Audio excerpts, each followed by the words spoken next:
સુરત જિલ્લાના કામરેજ વિસ્તારમાં પોલીસ દ્વારા કાયદો અને વ્યવસ્થા વધુ મજબૂત બનાવવા વિશેષ ચેકિંગ ડ્રાઈવ હાથ ધરવામાં આવી। શેખપુર વિસ્તારમાં કામરેજ પોલીસે અંદાજે 1400 જેટલા ઘરોમાં ચેકિંગ કર્યું। તપાસ દરમિયાન ભાડા કરાર વગર લોકોને રહેવા આપનાર ઘર માલિકો સામે પોલીસ દ્વારા આશરે 150 જેટલા ગુનાઓ દાખલ કરવામાં આવ્યા છે। આ ઉપરાંત લોકોના ઘરમાં રાખવામાં આવતા પ્રાણઘાતક હથિયારો સ્વેચ્છાએ પોલીસમાં જમા કરાવવા અપીલ કરી હતી। પોલીસની અપીલને સારો પ્રતિસાદ મળતા આશરે 15 જેટલા હથિયારો લોકો દ્વારા સ્વેચ્છાએ જમા કરાવવામાં આવ્યા હતા। કામરેજ પોલીસે સોસાયટીના વરિષ્ઠ નાગરિકો સાથે બેઠક યોજી કાયદો અને વ્યવસ્થા જાળવવામાં સહકાર આપવા અપીલ કરી હતી। પોલીસ દ્વારા નાગરિકોને સતર્ક રહેવા તેમજ કોઈપણ શંકાસ્પદ પ્રવૃત્તિ જણાય તો તરત પોલીસને જાણ કરવા સૂચના આપી છે।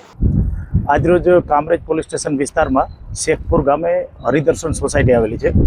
આ હરિદર્શન સોસાયટીની અંદર લગભગ 1400 જેટલા પરિવારો રહે છે। તેમાં વધારે પડતા બહારના રાજ્યના એટલે યુપી, બિહાર, ઝારખંડ રાજ્યના મજૂર વર્ગના લોકો રહે છે। લગભગ મોસ્ટલી એમાંથી 20% લોકો ભાડા કરાર વગર રહે છે।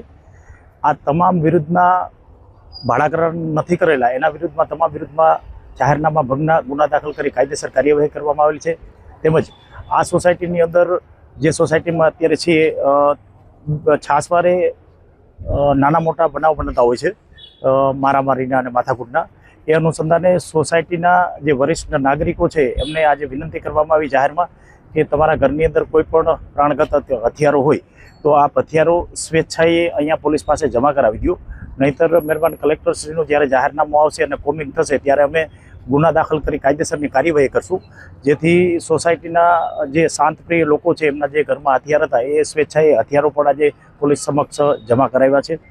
આ ઉપરાંત લગભગ ભાડા કરાર વિરુદ્ધમાં જે ગુના દાખલ કર્યા છે લગભગ 150 જેટલા આજે ગુના દાખલ કર્યા છે કે જે લોકો ભાડા કરાર વગર રહે છે તેમને બી રોલ ભરવાની પ્રોસિજર પણ અત્રેથી કરવામાં આવેલી છે। આ ઉપરાંત સોસાયટીના જે વરિષ્ઠ નાગરિકો છે એ નાગરિકોને મિટિંગ લઈ લોક દરબાર લઈ અને અમારે એમને એક અમારો કાર્યક્રમ હોય છે 3 વાત તમારી અને 3 વાત અમારી, તો એમની પણ જે 3 વાતો છે એ 3 વાતની રજૂઆતો અમે વ્યવસ્થિત સાંભળી અને નોટ ડાઉન કરેલી છે।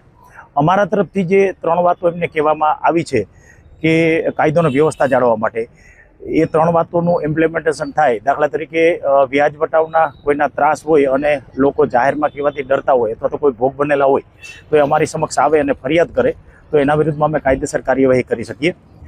સાયબર રિલેટેડ ગુનાઓનો આજકાલ ધીમે ધીમે ગ્રાફ વધતો જાય છે, એ બાબતે પણ લોકોને અપીલ કરવામાં આવી કે અનનોન ક્લિક ઉપર આપ ક્લિક ન કરો, લિંક ઉપર તમારા પૈસા ખાલી થઈ જશે, તમારા પૈસા બેંક એકાઉન્ટમાંથી ઓટોમેટિકલી ઉપાડી લેશે, તો એ બાબતે પણ એમને લોકોને ડીપલી બ્રીફ કરવામાં આવ્યું અને જાગૃતિ કરાવવામાં આવી। NDPS બાબતે નશીલા પદાર્થો જે છે એ કોઈ પણ પેડલરો હેરાફેરી કરી અને સોસાયટીની અંદર જો સેલ કરવા આવતા હોય તો એ પેડલરોના ગુપ્ત નામ અમને આપવામાં આવે જેથી કરીને અમે કાયદેસરની કાર્યવાહી કરી શકીએ। કામરેજ પોલીસ સ્ટેશન વિસ્તારમાં મજબૂત કાયદો અને વ્યવસ્થા જાળવવા માટે પોલીસ હંમેશા તત્પર છે અને તત્પર રહેશે। આગામી સમયમાં પણ આ કન્ટિન્યુ ઝુંબેશ અમારી શરૂ રહેશે।